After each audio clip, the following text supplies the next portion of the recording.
Heute spreche ich mit Wiebke über ihre Diagnose May-Turner und Adenomyose, über ihre Arbeit im Krankenhaus und warum sie sich gegen einen Stent entschieden hat.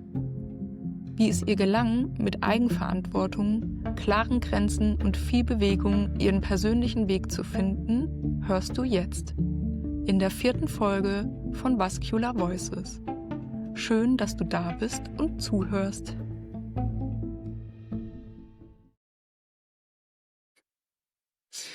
Ja, und wieder eine neue Podcast-Folge und ich freue mich total, dass die Wiebke da ist und ich bin schon sehr gespannt, ähm, ja, was wir heute so alles besprechen und ja, ich, vielleicht magst du dich einfach kurz vorstellen, mit welchem Thema du da bist und ja, über was wir heute reden und wer du eigentlich bist. Gerne. Ich bin Wiebke, ich bin 28, und komme aus der Grafschaft Bentheim. Von Deutschland aus gesehen ist das so ein bisschen rein ins Münsterland, Osnabrücker Land und kurz vor der niederländischen Grenze. Und, ja, mich hat es total gefreut, dass unser gemeinsames Thema Anklang findet in so vielen Bereichen. Ich komme mit meiner Erkrankung vorrangig mit dem May-Turner-Syndrom, um die Ecke. Ein paar Begleiterkrankungen sind, auch noch mit auf der Liste, also auch eine Mhm. bestehende Adenomyose, womit das Ganze vielleicht 'n An oder den Anfang genommen hat. Und, ja, ich freue mich heute irgendwie so zu berichten, wie die Reise war, vielleicht auch so ein bisschen aus dem ländlichen Bereich, was super schwierig war, keine Großstadt vor der Tür zu haben und eine gute Anbindung zu bekommen. Und, ja, was das Ganze eben auch im ganzen sozialen Kontext, mit sich bringt, wie sich das Leben doch umstellt und welche Menschen bleiben, welche Menschen gehen, Mhm. was es mit Freunden macht, was es mit Familie macht und was es auch mit dem Arbeitsumfeld macht, weil wir uns ja, denke ich, oder alle das Leidbringende mit sich bringen, dass wir, ähm, schon eine gewisse Lebenserfahrung sammeln durften und da eben auch das Arbeitsthema irgendwie reingegrätscht ist und ich für mich sagen muss, hätte ich viele Dinge vorher gewusst, ich weiß nicht, ob ich den Beruf heute hätte, den ich heute ausführen darf und muss. Ja. Okay.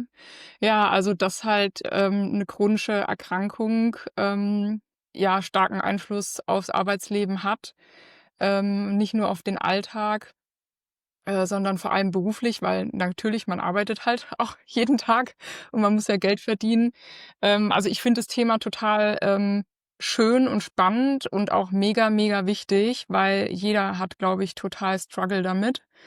Ähm ja, trotz Beschwerden, trotz Schmerzen irgendwie den Alltag und den Beruf, ähm, so gut wie möglich zu bewältigen. Ja, Ähm, genau, also du sagst, du hast, Adenomyose und May-Turner. genau. Wie hast du die Diagnose bekommen? Also, hat es einige Jahre gedauert, bis du da an 'n Arzt gek Ja, richtig. Also, das Ganze hat vielleicht so Anfang 2020 bis 2022 so angefangen und ich weiß das eigentlich noch so wie gestern, dass ich in der Küche stand und tatsächlich auch 'n Podcast gehört habe. Und vielleicht ist es mir grad auch deswegen 'n Anliegen, das auch auf dem Weg zu tun.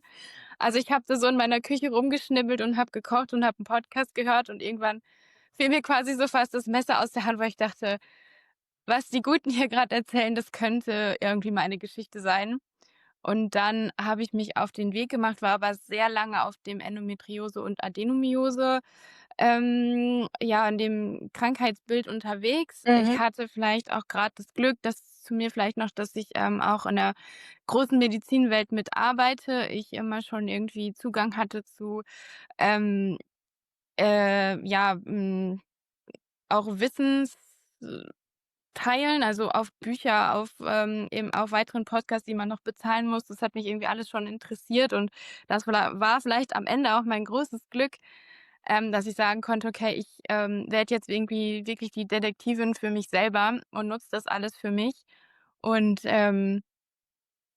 bin dann auf die Suche gegangen, aber war, wie gesagt, sehr, sehr lange mit der Endometriose und der Adenomyose im Kopf unterwegs. Und das Ganze hat dann oder den Anfang genommen, tatsächlich, einen Tag nach Weihnachten, und durfte dann vorstellig werden in einer Endometriose-Sprechstunde in einer großen Uniklinik, im Ruhrgebiet, hier in Deutschland. Ich hatte da, wie gesagt, Glück, weil auch Terminfindung wahrscheinlich auch ein großes Thema so unglaublich schwierig ist, dass sie direkt nach Weihnachten eine Sprechstunde angeboten haben und, da zeitlich gesehen irgendwie nicht so viele Leute Lust hatten und ich habe gesagt: „Mir ist das scheißegal, also, mir ist das wirklich Ja. total egal, mir geht's so dreckig. Ich fahre da jetzt hin.“ Und, die haben mich eigentlich auch im ersten Schritt ganz gut aufgenommen und, behandelt. Es lief dann so weit, dass sie auch gesagt haben: „Okay, wir machen 'ne Laparoskopie.“ Also 'ne Bauchspiegelung, das war dann im April 23 der Fall und, ähm, da hat man dann auch einige Endometrioseherde gefunden. Die Mhm. Adenomyose war eigentlich auch insoweit bestätigt und ich dachte: „Okay, der Drops ist irgendwie gelutscht. Ich weiß, was es ist.“ Und ich lag wirklich 2 Wochen dann so 'n bisschen ausgenockt zu Hause und mir ging's eigentlich gut. Und ich glaube, mir ging's am Endeffekt damit gut, weil ich tatsächlich noch so viel Gas im Bauch hatte. Und genau das hat mir irgendwie das gegeben, wo ich dachte: „Okay, mein Bauch kann atmen.“ Und mir ging's wirklich gut und dann fing die Woche 3 an und irgendwie ging das ganze Spiel von vorne los. Also, ich war wieder geplagt von Taubheitsgefühlen im linken Bein vor allen Dingen. Das rechte Bein hat dann auch irgendwann mitgespielt, ein wahnsinniger Zug und 'n Druck. Ich habe das immer so beschrieben ähm wie so Drahtseile, die irgendwie an meinen Füßen hängen und die einfach nonstop gezogen werden. Ähm, und diese Taubheitsgefühle habe ich aber immer beschrieben, bei jeglichen Ärzten, wo ich war, dass sich das anfühlt, wie wenn man einfach auf der Seite liegt und der Arm einschläft. Mhm. Und ich habe ganz lang nicht verstanden oder das hat ganz lang gedauert, bis ich diesen runden Bogen hatte und ich dachte: „Na ja, okay, genau das passiert halt eigentlich im Bein.“ Also, dass da wirklich Gefäße abgeschnürt werden und nicht so arbeiten können, wie sie eigentlich sollen. Das hatte ich schon ganz lang bei mir irgendwie im Kopf und wusste das so zu beschreiben, aber es kam irgendwie nie an. Niemand wusste, wohin damit, niemand wusste und dachte sich: „Okay, Gefäße, was ist denn damit? Ist ja irgendwie komisch, was soll denn da gedrückt und gequetscht werden?“ Die Gynäkologen waren irgendwie hier grade eben auf dem Land, das war ja so 'n bisschen das erste Thema, echt überfragt und, ja, mit meinen Äußerungen irgendwie sie wussten einfach nicht, wohin damit. Und, dann habe ich mich echt, durch das ganze Reha-Verfahren gekämpft. Und das ging dann irgendwann gut aus und dann durfte ich im November 23 in die Reha fahren. Wo Ähm, warst du da in der Reha? in der Reha war ich in Ratzeburg Mhm. Ja, ist so und die die typische Endometriose-Reha-Klinik, ja, aber hat auch 'n guten Ruf. Also, von dem her, da sind ja viele.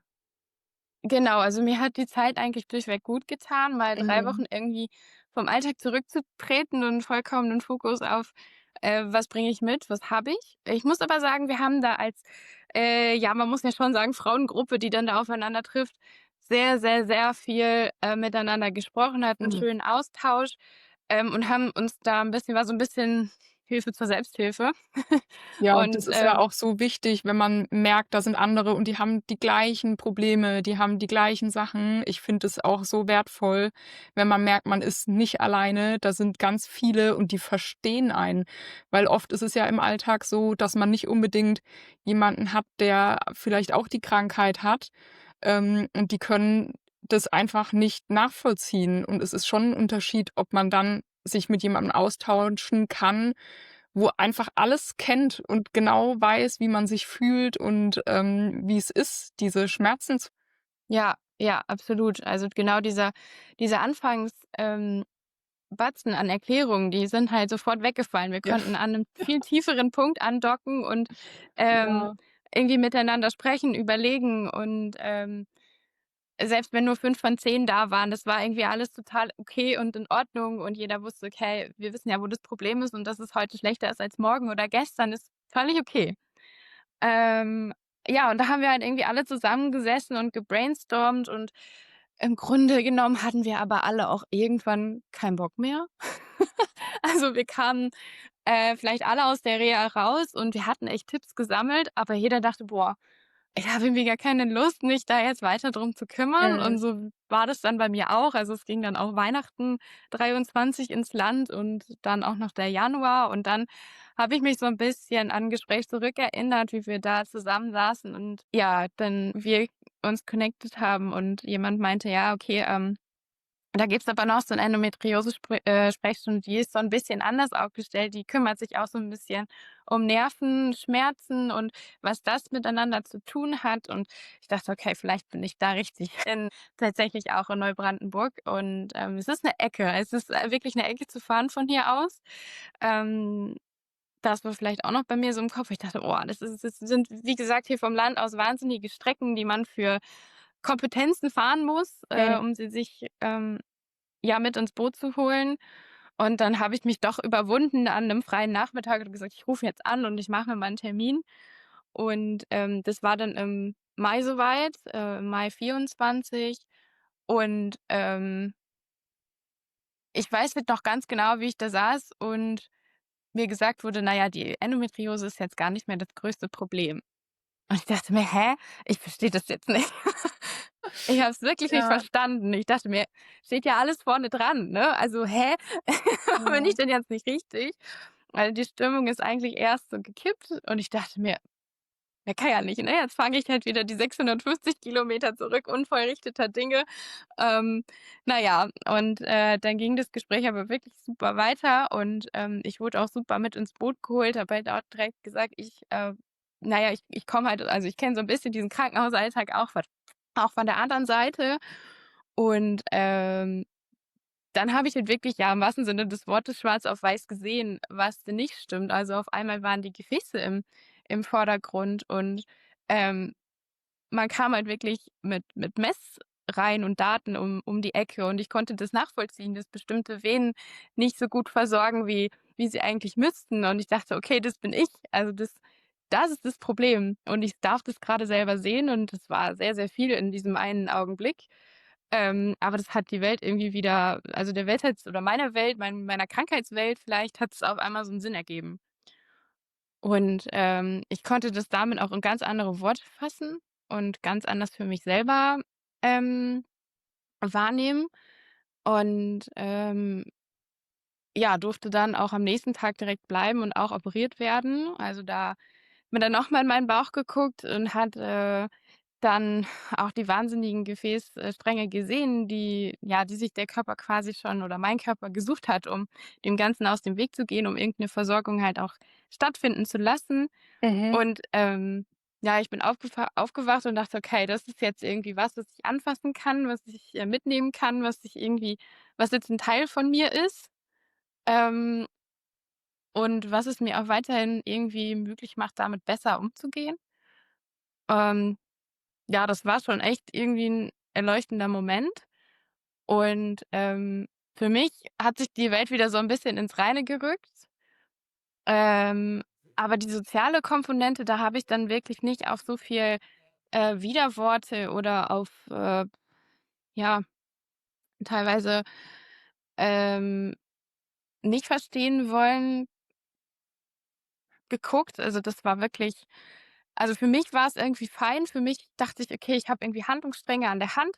Und, dann bin ich irgendwie in mehrfacher Weise eigentlich schon gegen die Wand gelaufen, menschlicher Art und Weise. Mhm. Und das war doch schon 'n ziemlich harter Moment. Ähm, Wenn ich dich kurz unterbrechen darf, bevor wir jetzt so auf das Umfeld gehen. Mich würde jetzt noch interessieren, ich frage mich gerade, du hattest ja eigentlich schon 'ne Endometriose-Sanierung, ne? ja, Hast du ja erzählt. Und da hast du ja erst mal gemeint, durch das Gas, was ja in den Bauch während der Laparoskopie in den Bauch kommt, dass einfach der Bauch geweitet ist, dass man da wirklich mehr Platz hat, um zu gucken. Viele berichten ja, sie haben dadurch danach total Probleme, weil die Luft dann meistens irgendwie in die Schultern steigt, dann haben sie Schulterschmerzen. Bei dir war's eher so, dass du gesagt hast, hinterher war das, glaube ich, das, was dir erst mal, spontane Erleichterung nach der OP gebracht hat. Ähm, aber danach kamen dann wieder diese Schmerzen. Heißt es, dass du nach der Endometriose-Sanierung keine Veränderung gemerkt hast? Also, hatte die OP keinen Effekt? Ähm, Insofern doch, glaube ich, 'n also auch 'n mentalen Effekt, dass ich schon auch wusste: „Okay, das ist eine Erkrankung mit, die behandelt wurde und die weiter behandelt wird.“ Ich stand dann auch lange Zeit unter Hormontherapie, Mhm, aber dann dachte ich, das ist nur eine Komponente. Irgendwie steckt noch was anderes dahinter, mhm, weil nur ein Teil der Probleme irgendwie angegriffen wurden und behandelt wurden und das auch 'n Stück weit besser wurde. mhm. Ähm zu Regelschmerzen kann ich eigentlich gar nicht in dem Zeitraum so viel sagen, weil ich eben unter konstanter Hormone. Hormontherapie war. Nur diese Schmerzen im Bein und diese Ausfallerscheinungen bei bestimmten Längen, die ich gestanden habe, Mhm. die kamen halt wirklich, ja, in Woche 3 ungefähr wieder. Und da Also, dachte ich: waren „Okay, diese Beinschmerzen so die Hauptschmerzen, die du hattest, die dir Probleme gemacht haben, jetzt außer den Regelschmerzen, die sich dann quasi durch die Hormoneinnahme gebessert hatten? ja, genau, Und dann bist du wahrscheinlich, also, ich kenne das ja auch, bei mir waren's immer beide Beine, und ich habe ja dann auch lange, weil ich auch so schlimme Regelschmerzen hatte, gedacht, ich habe Endometriose, und habe ewig gebraucht, mal 'ne Überweisung in so 'n Endozentrum von meiner Frauenärztin zu bekommen, weil die gesagt hat, sie glaubt nicht, dass ich's habe. Dann habe ich gedacht: „Gibt es denn Endometriose an den Nerven?“ Das waren auch so, weil du auch gemeint hast, du hast so im Internet recherchiert, du hast auch in der Reha, mit anderen Betroffenen, diskutiert und überlegt, was könnte 'n Grund sein? Und dann seid ihr wahrscheinlich, auch auf dieses: „Gibt es Endometriose an den Nerven?“ gekommen. genau, Und ich weiß noch, damals bin ich auf Facebook in so 'ner Selbsthilfegruppe für Endometriose gewesen. Und dann habe ich den Tipp bekommen, dass es noch mal 'ne separate Gruppe gibt für Endometriose-Betroffene, die, auch Nervenschädigung haben. Und, da habe ich nämlich damals dann auch den Kontakt zu Doktor Putz bekommen. Damals war er nicht in Neubrandenburg, sondern in Dernbach noch. Und dann habe ich gesagt: „Okay, das ist, 'n Arzt, der sich da mit den Nerven auskennt“, ne? Ob jetzt irgendwie Endometriose am Ischiasnerv oder so. Das war so meine Vermutung mhm, bei mir wegen den Beinen, so der Ischiasnerv. Genau, und da weiß ich, dass damals da wirklich ganz, ganz viele Frauen hingegangen sind und ich auch. Und, da war mein Weg, das waren 3 Stunden damals. Ähm, und ja, du sagst, du hast, ja, 650 Kilometer dann nach Neubrandenburg gehabt, ne? Und, du bist auch nicht die Einzige, die so 'n weiten Weg ne, bestimmt auf nicht. sich genommen hat, eben weil's halt kaum Ärzte gibt.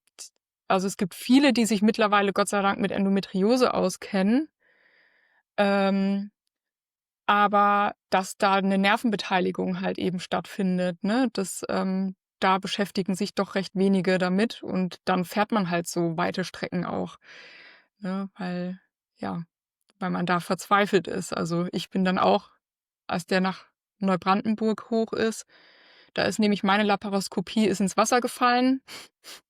Die war geplant und wurde dann abgesagt, und ja, und dann bin ich nämlich 800 Kilometer hochgefahren. Ja. Ja, ja, aber was macht man halt, nicht alles, wenn man verzweifelt ist und, Antworten sucht, ne? Ja, das ist richtig. Also, in dem Moment, wo ich wirklich 'n Ziel hatte, 'ne Adresse, 'n Namen, da ging's mir auch vom Kopf her viel, viel besser. Es war so 'n bisschen so 'n Rückgrat, was man sich erarbeitet hat und, es hilft mir irgendwie ungemein, Telefonnummern irgendwie im Handy zu haben, Mhm.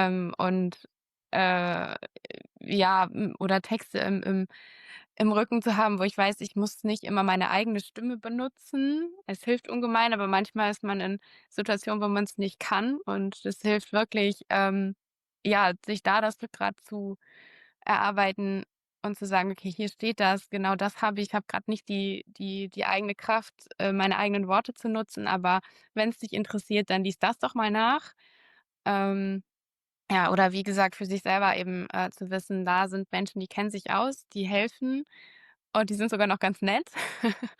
Ähm, Das hat mir wirklich, ganz, ganz viel geholfen. Mhm. Und, ja, ich verknüpfe das jetzt eben auch mit mit schönen Dingen. Also, es ist nicht nur 'n Termin für mich, wo es um Krankheit geht, sondern, ich finde, mir hilft es irgendwie auch ein bisschen, das positiv zu verknüpfen, andere Ecken von Deutschland vielleicht zu sehen, sich damit zu beschäftigen.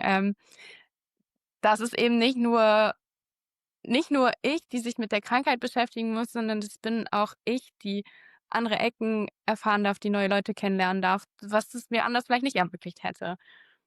Und deswegen, sehe ich das eigentlich auch mittlerweile ganz positiv. Es war 'n Mhm. harter Weg, aber mittlerweile bin ich auch ganz, ganz dankbar vielleicht auch drum, dass es mir so neue Möglichkeiten verschafft. Mhm. Ja, das verstehe ich gut. Du hast gesagt, du hast dann, wo du den Termin in Neubrandenburg hattest, hast du dann erfahren, ähm, dass Endometriose gar nicht dein Problem ist. Was war denn dann die Diagnose, die du bekommen hast? Genau, also vorrangig eben das Pelvic Congestion Syndrom, also eine ganze Bandbreite eben an Kompressionssyndromen, die da darunter fallen, wobei bei mir wirklich vorrangig das Myturner-Syndrom ist und das eben die Ausfallerscheinungen bei mir, Mhm. vorrangig in den Beinen macht. Mhm. Und das auch relativ schnell in sehr kurzen Zeitabständen. Also, ich spreche da vielleicht von 'ner Minute bis 1,5, bis ich Ausfallerscheinungen bekomme, wenn ich stehe. Ähm, Mhm. und na ja, das tun wir halt alle im Alltag doch relativ viel in so Ja, kurzen Abständen. Und das macht dann schon Alltagssituationen. also sitzen geht für dich und liegen, aber stehen ist dann das Problem? Denen ist ziemlich das schnelle Problem. Mhm. Im Sitzen habe ich das auch so innerhalb von 'ner Stunde ungefähr, Stunde bis Mhm. Stunde 15, würde ich sagen. Auch dann merke ich, das ist nicht mehr die absolut beste Position. Ich muss irgendwie schauen, dass ich in 'n Positionswechsel komme. Im Mhm. Liegen habe ich das allerdings eigentlich nicht. Mhm. Und ist Laufen dann für dich auch 'n Problem? Ähm Es kommt immer 'n bisschen drauf an. Also, wenn ich wirklich, Strecke laufe und ich keine Unterbrechungen habe, dann kann ich wirklich gut durchlaufen. Aber, so 'n Einkaufsbummel, das ist wirklich anstrengend. Also, wenn's die gleiche Strecke ist, aber man in verschiedenen Intervallen Pause macht und sich was anschaut oder, ja, Also stehen. nach 'nem stehen bleibt, genau, das ist super anstrengend. Ja, Mhm. das merke ich sofort. Auch wenn ich, ja, kilometermäßig vielleicht wirklich das Gleiche gelaufen bin, wie wenn ich 5 Kilometer gejoggt bin. Also, das Mhm. ist oder einfach spazieren gegangen bin, das kann ich besser. Mhm. Und, gibt es denn, also, du hast ja gesagt, dass du auch im, medizinischen Bereich tätig bist. Wie wirkt sich das denn jetzt auf deinen Job aus? Weil du ja auch anfangs gesagt hast, dass dich das da auch schon arg beeinträchtigt hat und, ja, du auch so 'n bisschen drüber reden willst, wie eigentlich so das Umfeld drauf reagiert hat, ne? Ja, genau. Also, zum einen war es halt wirklich mein Glück, dass ich, Wissen mitbringen konnte und ich, 2020, in einem, ja, nicht ganz so weit entfernten Krankenhaus angefangen bin zu arbeiten. Das heißt also, so lange steht der Arbeitswelt vielleicht auch noch gar nicht ähm, zur Verfügung und, ich arbeite da in einem, Zentrallabor. Also, wir haben eigentlich, von sitzenden, bestehenden bis laufenden Tätigkeiten, ähm, alles zu machen und eben auch dieses Anlaufen, Stehenbleiben, wieder von A nach B, von B nach A Mhm. laufen und das in kurzen Intervallen und eben auch im Dreischichtsystem. Und, das hat mir doch wirklich massivst zugesetzt. Das konnte ich auch die Corona-Zeit ganz gut noch irgendwie händeln und schaffen. Aber es ist mir dann doch, ja, im Ende 2020 wirklich, man konnte mir dabei zusehen, wie ich immer und immer weiter abgebaut habe, wie ich eigentlich nicht mehr auf meine Ressourcen zurückgreifen konnte, wie das Schlafen nicht mehr ausgereicht hat, um das Pensum am Tag zu fahren. Vielleicht auch ein bisschen mit der Verantwortung im Rücken in dem System.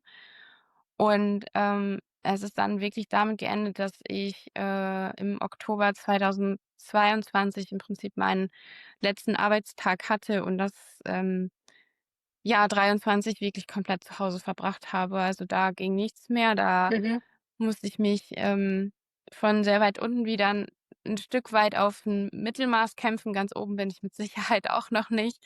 Ähm, aber, das hat mir wirklich so den letzten Rest gegeben, dass ich keine Routine hatte, dass, das unglaublich schwierig war, dem Körper zu sagen: „Jetzt ist wirklich Feierabend. Wir können heute, ähm, uns Ruhe verschaffen im eigenen Zuhause und uns steht keine 10-Stunden-Schicht im Krankenhaus mehr bevor.“ Ähm, mhm, und, ähm, das war dann Anfang 23, ne, Entschuldigung, Anfang 24 dann wirklich 'n Drahtseilakt zu sagen: „Wie komme ich denn wieder? Was ist denn leistbar? Was kann ich bringen? Was möchte ich bringen?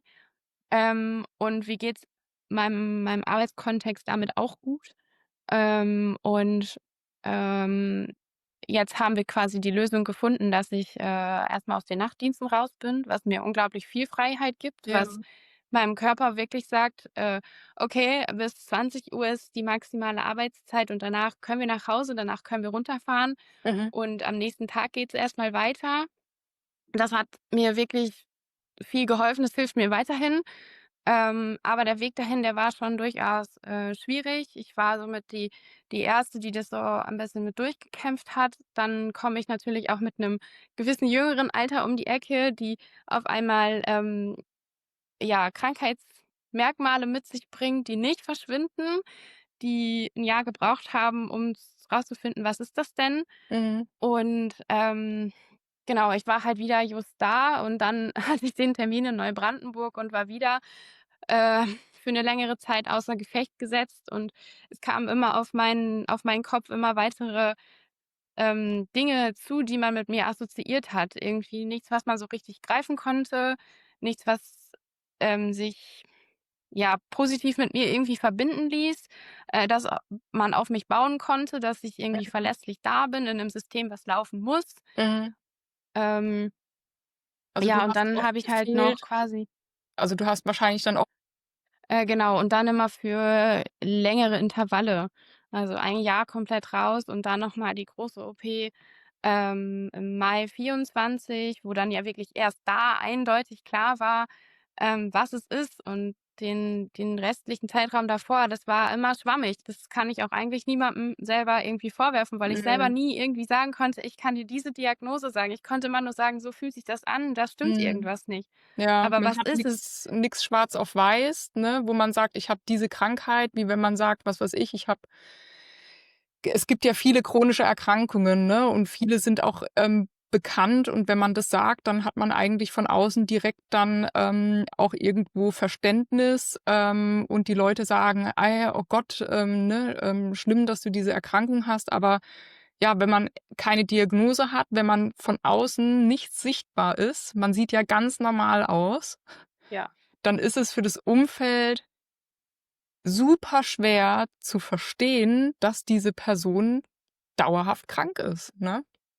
Ja, sehr, genau. Und, ähm, aus 'nem Muss irgendwie 'n Kann zu entwickeln, war war auch wirklich 'n langer Prozess. Also, ich habe dann irgendwann mal gesagt: „Ich muss euch sagen, was kann ich und dann Mhm, müssen wir aber vielleicht schauen, wie lässt sich das integrieren.“ Aber ein Muss, das ist, schwierig, obwohl es dieses System vielleicht manchmal sehr von uns, verlangt. Und da habe ich schon wirklich für unsere ja, für uns alle vielleicht auch 'n bisschen gekämpft, was am Ende auch gut war und, andere Dinge auch möglich machen ließen abseits, von mir. Ähm, aber es war wirklich, wirklich 'n langer Weg, das einigermaßen stemmbar hinzubekommen.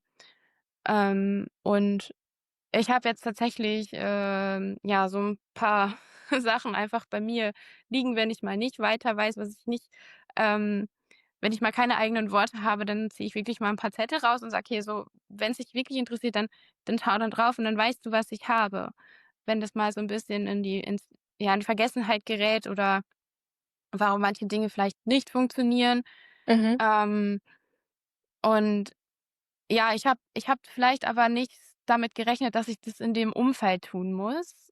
Ich habe immer gedacht, ähm, ich komme von der medizinischen Seite. Ich habe jetzt ein Krankheitsproblem oder auch ein medizinisches Problem und genau da finde ich Anklang. Und das ist nicht passiert. Und Okay.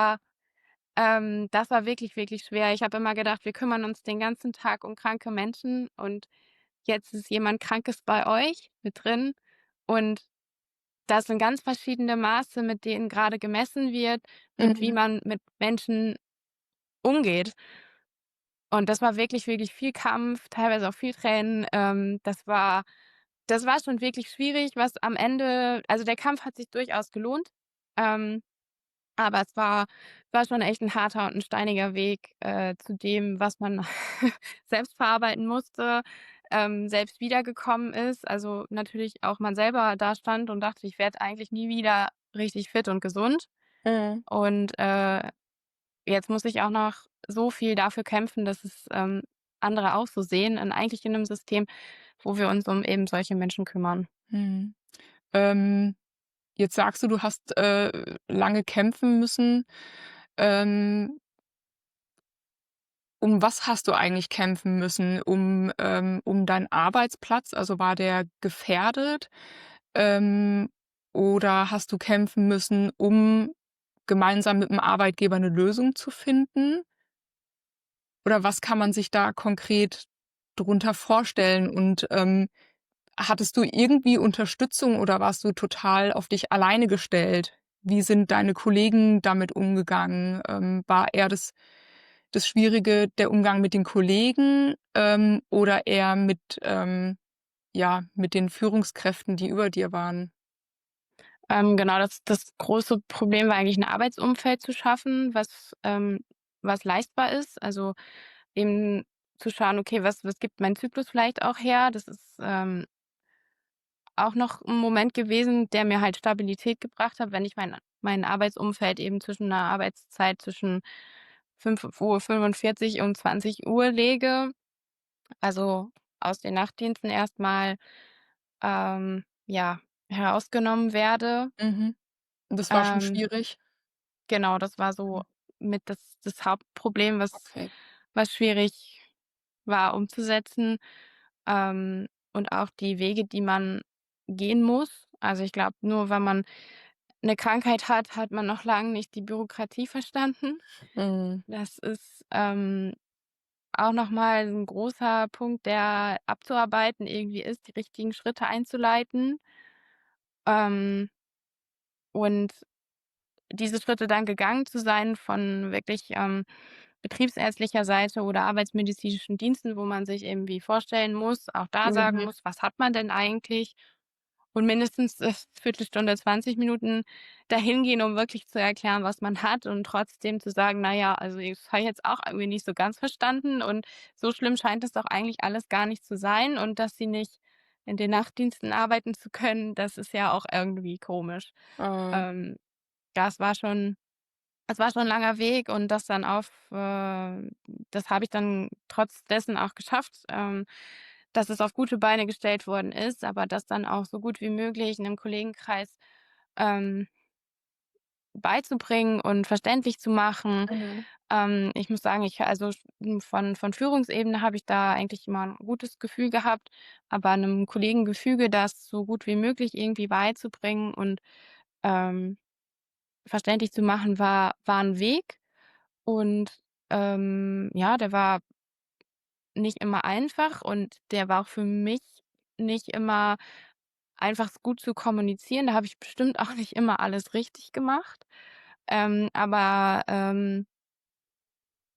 Ja, das war schon ja, das war schon irgendwie 'n Hammer, auch zu sagen: „Okay, was kann ich denn sonst tun oder wo geht die Reise hin?“ Man möchte irgendwie was machen, man möchte irgendwie der Arbeitswelt zur Verfügung stehen. Man Mhm. möchte sich selbst natürlich auch, 'n bisschen verwirklichen, 'n Sinn finden, den Tag zu strukturieren, Struktur zu geben. Ich fand auch immer mir hat es auch immer geholfen, ähm, dass auch Arbeit meinen Tag einfach strukturiert. Ich wollte immer wiederkommen, ich wollte irgendwie, Mhm. Leistung bringen und es war schwierig, dann auch den Kopf und so das Körperliche dann wieder in Einklang zu bringen. Ich habe dann auch häufiger mal gesagt: „Mein Kopf ist eigentlich nicht das Problem, der ist nicht kaputt. Ich kann mitdenken, ich habe auch Ideen, nur weil ich halt 'ne körperliche irgendwie Einschränkung habe, die eben nicht weggeht, bin ich halt trotzdem jemand, der vielleicht Ideen mit reinbringen kann.“ Das war auch, ja, schon schwierig, da wieder sich doppelt hochkämpfen zu müssen, sich selbst und dann eben zu sagen: „Ich bin aber trotz allem nicht auf 'n Kopf gefallen. Ich bin trotzdem jemand, der, irgendwie 'n Team weiterbringen kann, Mhm. der trotz dessen, jemand ist, der auch weiterhin, ähm, jemand Gutes und Nettes ist im Teamgefüge.“ Das war schon teilweise schwierig, wobei ich auch sagen muss, es hat sich gebessert. Es gibt Menschen, die wollen sich halt wirklich lieb mit darum kümmern. Man bekommt Tipps, auf die man vielleicht auch manchmal gar nicht selber gekommen wäre, grade was vielleicht in der medialen Berichterstattung mal, passiert ist. Das, tat dann auch gut, aber es war 'n doppelter Kampf zu dem, wo ich jetzt bin und wo ich jetzt, Mhm. stehen kann. Ja, also es ist also es hört sich wirklich nach 'nem Kampf an, ne? Also, ich merke auch, dass es für dich, sehr emotional ist und, kann mich da auch so gut reinfühlen. Es ist ja schon so, dass man selber eigentlich gewohnt ist, dass man funktioniert und dass man Dinge machen kann. Und wenn man dann irgendwann feststellen muss, das klappt nicht mehr und das, was man früher machen konnte, kann man nicht mehr machen.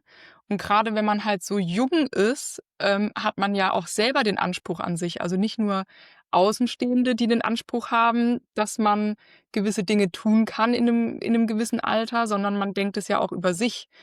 Und da das zu akzeptieren und hinzunehmen, das funktioniert eben nicht mehr so wie früher, ist auch richtig hart, da hinzukommen und das anzunehmen und zu sagen: „Ja, mein früheres Ich gibt's so nicht mehr, ne? Mein Körper kann das nicht mehr leisten.“ Ähm, Hast du denn eigentlich, ja, auf diesem Weg Ähm, Unterstützung aus deinem familiären Umfeld oder aus'm Bekanntenkreis gehalten? Hat dich da jemand, mitgetragen und, ja, unterstützt? Ja, also der wirklich kleine Familienverbund, der war immer da. Also, das, ist wirklich das Höchste und, Schönste, auf was ich zurückgreifen kann. Da wurde nie gefragt, warum, diskutiert oder ähm, das war super und ist super. Also, ähm, ich glaube, auch dann wäre ich noch nicht da, wo ich jetzt auch wieder stehen darf. Habe ich super viel Unterstützung erfahren, ähm, und, konnte Dinge abgeben, die nicht schaffbar waren. Mhm. Ähm, Das war wirklich, die größte Stütze, die ich habe und hatte. Mhm. Äh, ja, genau. Und es sind wirklich ich sage auch immer, man braucht eigentlich gar nicht dann, im Zweifel gar nicht so viele Menschen im Leben. Man braucht eigentlich immer nur die richtigen. Mhm. Ähm, ja, und das ist das hat wirklich von Anfang an immer, gut funktioniert, wo ich wirklich das erste Mal eben gesagt habe: „Ich glaube, irgendwas stimmt nicht mit mir.“ Ähm, Bis hin jetzt wirklich sagen zu können: „Was ist es?“ Mhm. Ähm, und das wurde, wie gesagt, nie diskutiert, dass wir jetzt, Mhm. so weit fahren müssen, wo der nächste Termin ansteht, wenn 'n Tag mal nicht gut war oder eben doch Freude, wenn 'n Tag gut geklappt hat. Ja, da kann ich wirklich, auf sehr, sehr viel Rückhalt, setzen und das tut wirklich gut. Schön, dass du da Unterstützung hattest. Das ist auch total wichtig, ne? Ähm Ja. Jetzt noch die Frage, du hast ja gesagt, du hast, die Diagnose Mye-Turner bekommen und aufgrund dessen auch Pelvic Congestion Syndrom, also Krampfadern im Becken. Hast du das denn behandelt? Ähm, Im Grunde noch nicht. Es ist so 'n bisschen schauen, was die Zeit bringt. Bis jetzt ist es ein Zustand, den ich, tolerieren kann. Ähm, aber ich habe mich im Vorfeld schon auch um Adressen bemüht und, weiß, wo ich mich so 'n bisschen dranhangeln kann, wenn's doch nicht weitergeht. Also, Mhm. wenn wir vielleicht doch über 'n Gefäßstand sprechen, ähm, ist das 'ne einzuleitende Therapie, aber im Moment bin ich mit dem Zustand, mit dem ich habe, eigentlich relativ zufrieden. Und, nicht nur ich, auch ärztlicherseits, zufrieden. Ähm, Jetzt fährt hier grad die Feuerwehr. Ich hoffe, das hört man Ich nicht höre zu aber sehr. nix. Okay. Höre nichts, ne. Super. Aber also, es ist ja also, 'n Stent in der Beckenvene gilt ja als die Therapiemaßnahme beim MyTurner. Und viele haben einen. Ich Was sind so deine Überleggründe, warum du's noch nicht gemacht hast? Oder sagen wir's mal so, hast du irgendwie deinen Zustand verbessern können durch irgendwelche anderen Maßnahmen? Ähm, ja, genau. Mein Spruch ist irgendwie geworden: „Wenn's mir gut geht, dann geht's mir im Wasser gut.“ Also, ich bin sehr viel im Wasser unterwegs. Ich schwimme sehr viel und das gibt mir wirklich für die nächsten Stunden 'n Level, auf dem ich gut fahren kann, wo ich manchmal denke: „Okay, ich habe jetzt doch irgendwie 'n großen Zeitrahmen und stehe beim Einkaufen und denke: „Ich merke grad nichts.“ Okay. Also, ähm, wenn ich, wirklich, ähm, das regelmäßig mache und auch zeitlich durchaus 'ne Stunde im Wasser bin, dann merke ich, wie auch der Bauch wieder so 'n bisschen freier atmen kann. Das hilft mir sehr. Ähm, ich bekomme regelmäßig Physiotherapie. Mhm. Das hilft mir in der Woche auch sehr. Ähm, Auch da, ja, lernt man so 'n bisschen das, Gesundheitssystem in Deutschland kennen und so 'n bisschen mit welchen, Behörden und Krankenkassen man sich auseinandersetzen muss, dass man eben auch da durchaus positiv gefördert wird und, eben, ähm, ja, ein Zustand ist, gehalten wird. Und solange ich das irgendwie in Einklang bringen kann und gut funktioniert, ist das im Moment so 'n bisschen mein Weg. Ja. Ich merke auch, dass ich auf jeden Fall blödere Phasen habe, je, später ich im Zyklus bin. Mhm. Auf der anderen Seite geht's mir durchaus besser, je früher der Zyklus ist. Mhm. Und, für mich ist jetzt so 'n bisschen sehe ich so 'n bisschen, okay, ich habe wirklich ganz gute 2 Wochen, in denen ich das ganz gut schaffen kann, in denen Mhm. mehr möglich ist. Mhm. Und die 2. Zyklushälfte, da hangele ich mich wirklich an den guten Sachen dran, die mir gut tun, dass ich viel Ja. im Wasser bin, dass das stemmbar ist, was machbar ist und das liegen bleibt, was liegen bleibt. Mhm. Vielleicht erklären wir ganz kurz, warum, der Zyklus da mit 'ne Rolle spielt. Ja. Weil ich glaube, viele wissen das vielleicht noch gar nicht, dass sich, auch durch die Hormone da was verändert im Becken, ne? Ja, auch das oder ich merke halt zusätzlich zu der Adenomyose, dass sich auch wirklich sehr viel Gewebe aufbaut. Na ja, und wo viel Gewebe ist, nimmt es auch Platz weg. Ja. Und das merke ich schon, dass ich denke: „Okay, jetzt Mhm. ist da viel.“ Das drückt noch mal so 'n bisschen auf Gefäße Genau, da ist ja und dann auch alles im Becken aufgeschwemmt ja, und dehnt sich aus. Ja. Ja, das ist natürlich klar, dass man das dann merkt. Also, das heißt, mit, regelmäßig Schwimmen und Physiotherapie kommst du relativ gut zurecht. Nimmst du irgendwelche Medikamente, Blutverdünner oder irgendwas? genau, bis jetzt komme ich damit so gut zurecht. Blutverdünner nehme ich, jetzt nicht mehr. Habe ich 'ne Zeit lang gemacht, um vielleicht auch bestimmte, Umgehungskreisläufe zu fördern oder anzuregen. Das hat bei mir leider nicht so gut geklappt, Mhm. Bei mir auch und nicht. Hm, ja, schade. ja, Aber bei genau. manchen hilft's tatsächlich, ne? Also, ist Ja, ganz individuell. Ja. ja. Und dementsprechend nehme ich die jetzt nicht, aber wie Mhm. gesagt, auch da war's 'n Versuch wert und, ja, will ich jetzt auch nicht als Mhm. ich bin jetzt nicht wahnsinnig enttäuscht, dass es nicht geklappt hat. Es ist jetzt einfach so. Gut. Ähm, Ja.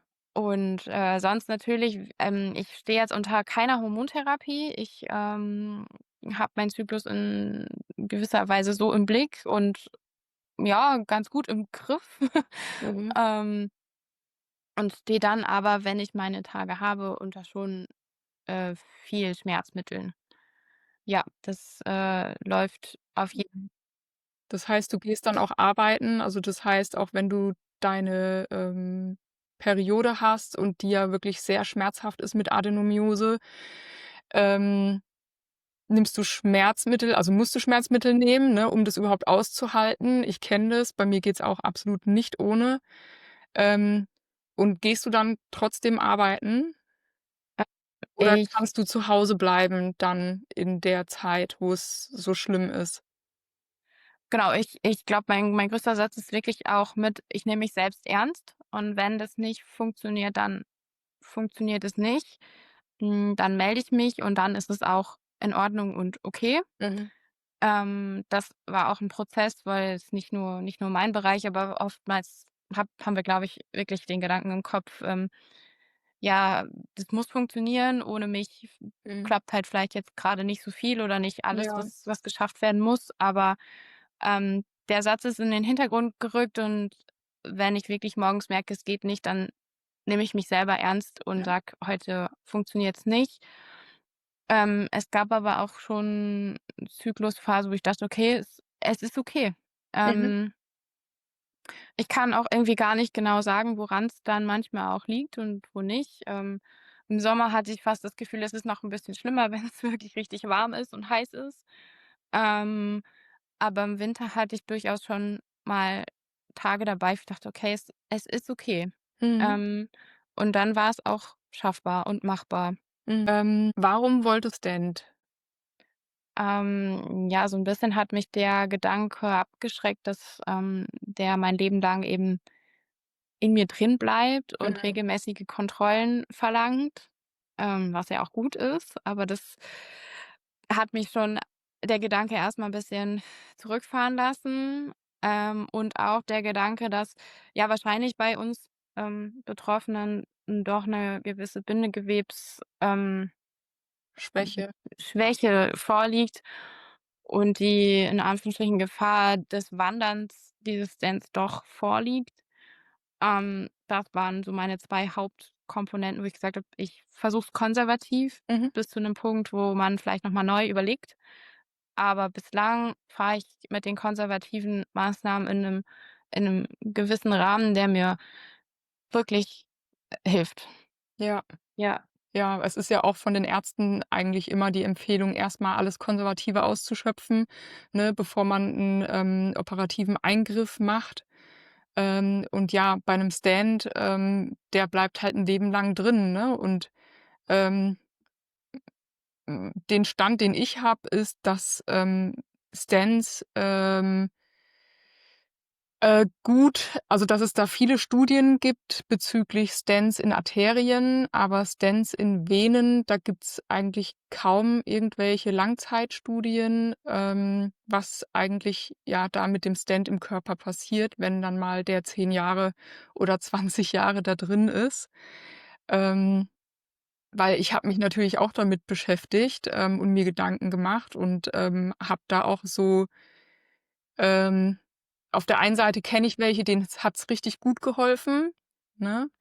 Aber die haben den Stent halt auch erst 'n paar Jahre und, diesen Fremdkörper, in sich zu tragen, war für mich auch erst mal so, wo ich gesagt habe: „Okay, ich würde es gerne vermeiden.“ Ähm, aber ich bin trotzdem offen dafür, falls es irgendwann so schlimm ist, dass ich das in Erwägung ziehe, ne? Und, dann ist ja schön, wenn man auch schon weiß, zu welchem Arzt kann man da gehen, wer hat da viel Erfahrung, weil das sind eben nicht einfach irgendwelche Gefäßchirurgen oder Angiologen, sondern, ja, da muss man wirklich zu jemandem gehen, der auch sich mit Maid-Turner und, auch mit Nussknacker und so auskennt und da weiß, wie die zusammenhängen, ne? Und ähm, da gibt's ja jetzt auch nicht so viele Ärzte bisher.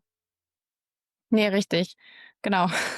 Das ist auch wieder ja, ist viel Eigenrecherche, viel miteinander sprechen, kommunizieren, Ideen zusammen finden. Ja, und Lösungen und Möglichkeiten schaffen, wann auch immer man diese Karte ziehen möchte oder muss. ja. Das ist eigentlich 'n schöner Abschlusssatz. Ähm, ja, ich will mich bei dir ganz arg bedanken, dass du so offen über deine Situation geredet hast, und da, ja, so 'n ehrlichen Einblick gegeben hast, auch in die Berufswelt und in die Gedanken, die man da hat und mit welchen Problemen man da zu tun hat. Und ich glaube, viele Betroffene, ja, fühlen sich da, ja, gesehen und, verstanden. Und ja, möchtest du Ich habe mich, wirklich, gefreut, dass das Thema jetzt noch mehr Anklang findet und vielleicht auf noch mehr, ja, Zustimmung oder Aha-Momente trifft. Und mir war es eben auch eine Herzensangelegenheit, um vielleicht den Bogen wieder rund zu machen, weil genau auch ein Podcast mich in der Küche hat stehen lassen und gedacht habe: „Ah, okay, das spricht jemand, der kann das nachvollziehen.“ Und wenn ich nur einen oder eine erreichen kann, der es vielleicht genauso geht, dann ist es mehr als 'n Erfolg und, das würde mich wahnsinnig freuen. ja, oh, das ist schön. Vielleicht magst du ja mitgeben, was das für 'n Podcast war, den du da in der Küche gehört hast? Das war tatsächlich auch 'n Medizin-Podcast von Amboss und es ging um Endometriose.